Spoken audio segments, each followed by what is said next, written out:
ನಾವು ನ್ಯಾಯಕ್ಕಾಗಿ ನೋಟಾ ಅಭಿಯಾನ ಮಾಡ್ತಾ ಇದ್ದೇವೆ.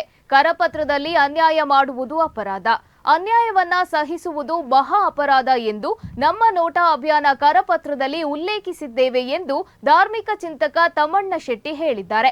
ಇವರು ಪುತ್ತೂರಿನಲ್ಲಿ ಸುದ್ದಿಗೋಷ್ಠಿ ನಡೆಸಿ ಮಾತನಾಡಿ, ಇಲ್ಲಿನ ತನಕ ರಾಜಕೀಯ ಪಕ್ಷಗಳು ಹೆಣಗಳ ಮೇಲೆ, ರಕ್ತಪಾತದ ಮೇಲೆ ಅಧಿಕಾರಕ್ಕೆ ಬಂದಿದೆಯೇ ಹೊರತು ಅಭಿವೃದ್ಧಿ ದೂರದೃಷ್ಟಿತ್ವದಿಂದ ಯಾರೂ ಗೆದ್ದದ್ದು ಇಲ್ಲ. ನೋಟಾ ಅಭಿಯಾನದಿಂದ ದೇಶ ನಮ್ಮನ್ನ ನೋಡುತ್ತದೆ, ಆಗ ಎಲ್ಲರೂ ಎಚ್ಚೆತ್ತುಕೊಳ್ಳುತ್ತಾರೆ ಎಂದಿದ್ದಾರೆ.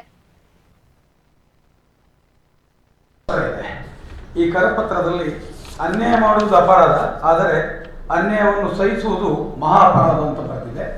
ಇದು ಇವತ್ತು ಬಹುಶಃ ನೋಟಾ ಎಂಬ ಒಂದು ಅಭಿಯಾನ ಹಿಂದುಳಿದ ಜಾಗದಲ್ಲಿ, ರಕ್ತಪಾತ ನಕ್ಸಲಿಟ್ ನಡೆಯುವಂತಹ ಜಾಗದಲ್ಲಿ ಆಗುವಂಥದ್ದು. ಇಲ್ಲಿ ಇವತ್ತು ಬಹುಶಃ ದಕ್ಷಿಣ ಕನ್ನಡ ಜಿಲ್ಲೆಯ ಈ ನೋಟಾ ಮತದಾನ, ಇಲ್ಲಿಯ ಒಬ್ಬ ಮೌನಿ ರಾಜ್ಯಸಭಾ ಸದಸ್ಯ, ಅಹಿಂಸೆಯ ಪ್ರತಿಪಾದಕ, ಒಂದು ಧರ್ಮವನ್ನು ನಡೆಸುವವನ ಸುತ್ತಮುತ್ತ ನಡೆದಂತ 400 ಕೊಲೆಗಳ ಅಪರಾಧಿಗಳು ಸಿಗಲಿಲ್ಲ.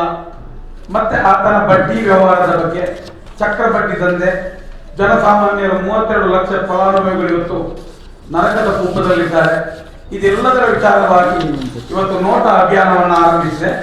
ಬಹುಶಃ ನೋಟಾ ಎಂಬುದು ಇಷ್ಟರವರೆಗೆ ನೀವು ನೋಡಿರ್ಬೋದು, ದಕ್ಷಿಣ ಕನ್ನಡ ಜಿಲ್ಲೆಯಲ್ಲಿ ಎಲ್ಲ ರಾಜಕಾರಣಗಳು ತನ್ನ ಅಸ್ತಿತ್ವವನ್ನು ಪಡೆದು MP MLA ಆದದಿದ್ರೆ ಅದು ಹೆಣಗಳ ಮೇಲೆ, ರಕ್ತಪಾತದ ಮೇಲೆ, ಡೊಂಬಿಯ ಮೇಲೆ ಆಗಿ ತನ್ನ ಅಧಿಕಾರವನ್ನು ಬಂದದ್ದು ಬಿಟ್ಟರೆ ಅಭಿವೃದ್ಧಿ ಮತ್ತೆ ದೂರದೃಷ್ಟಿತ್ವದಲ್ಲಿ ದಕ್ಷಿಣ ಕನ್ನಡ ಜಿಲ್ಲೆಯಲ್ಲಿ ಯಾರು ಗೆದ್ದ ಇತಿಹಾಸಗಳು ಇಲ್ಲ. ಸಾಧಾರಣ ಒಂದು 10, 20, 15, 20 ವರ್ಷಗಳ ಈಚೆಯಿಂದ